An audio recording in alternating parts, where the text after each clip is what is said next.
5.5 కోట్ల మంది ఆంధ్రుల ఆకాంక్షకు ఈ సభ ప్రతిరూపమని స్పీకర్ అయ్యన్న పాత్రుడు తెలిపారు.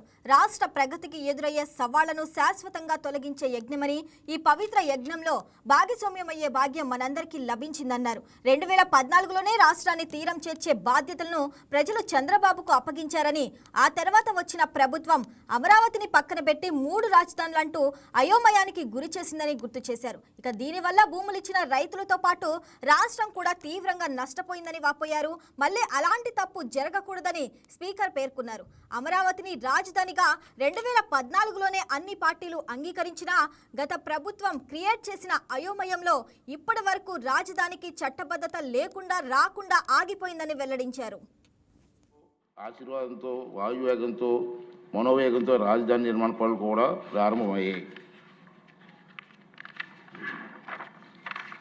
దురదృష్టవశాత్తు 2019లో ఆ ప్రగతి రథానికి అడ్డంకులు ఎదురయ్యాయి. ప్రపంచవ్యాప్తంగా సభ్య సమాజంలో, ప్రజాస్వామిక వ్యవస్థలో కనీ విని ఎరగని రీతిలో ఆంధ్రప్రదేశ్లో 5 ఏళ్ల పాటు వైపరీత్యమైన చోటు చేసుకున్న సంగతి మీరు అందరూ చూశారు. ప్రజాస్వామ్యంలో ప్రభుత్వాలు మారడం సహజం, కానీ పరిపాలన అనేది ఒక నిరంతర ప్రక్రియ. ప్రభుత్వాలు మారినప్పుడల్లా గత ప్రభుత్వాలు చేపట్టిన పనులు కొనసాగుతూనే ప్రజలకు మరింత సేవలు చేయడానికి కొత్త ప్రభుత్వాలు కొత్త విధానాలు ప్రవేశపెట్టడం సహజంగా మనం చూస్తూ ఉంటాం. ఆ క్రమంలో గత ప్రభుత్వ హయాంలో చేపట్టిన మంచి పనులు మాత్రం అడ్డుకోరు. కానీ అందుకు భిన్నంగా 2019 నుండి 2024 వరకు పాలకులు తమ చేతికి కొబ్బరికాయ దొరికినట్టు, తన చేతికి అన్నాను, వేరే అనలేదు, చేతికన్నాను, తన చేతి కొబ్బరికాయ దొరికినట్టుగా ప్రవర్తించారు. ప్రజలకు మేలు చేసే ఏ మంచి పని కొనసాగరాదని ప్రతిజ్ఞ చేశారు. తిరోగమన విధానాలతో రాష్ట్ర విధ్వంసానికి కంకణం కట్టుకున్నారు. దురదృష్టవశాత్తు వారి అప్రజాస్వామిక ప్రగతి నిరోధక పోకడల వల్ల రాష్ట్రం కనీసం 50 ఏళ్ళ వెనక్కి వెళ్ళిపోయింది. పాలకులకు కూడా మతి భ్రమించవచ్చునని, వారు విధ్వంసానికి పాల్పడగలరని ప్రజలు ఊహించారు. పర్యవసానంగా రాష్ట్ర భవిష్యత్తు అగమ్య గోచరమైంది. రాజధాని కోసం భూములిచ్చిన రైతులు వీధిని పడ్డారు. ఆత్మగౌరవానికి మారుపేరిన రైతులు అవమానాలు పాలయ్యారు.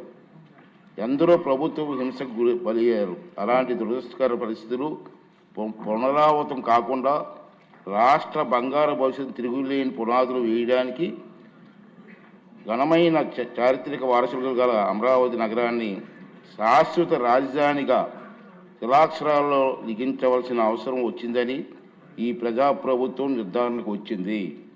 ముఖ్యమంత్రి చంద్రబాబు నాయుడు గారు దృఢ సంకల్పంతో చేసే కృషి ఫలితంగా రాష్ట్ర విభజన చట్టంలో తగు సవరణ తీసుకురావడానికి కేంద్ర ప్రభుత్వం సూత్రప్రాయంగా అంగీకరించినట్టు తెలిసింది.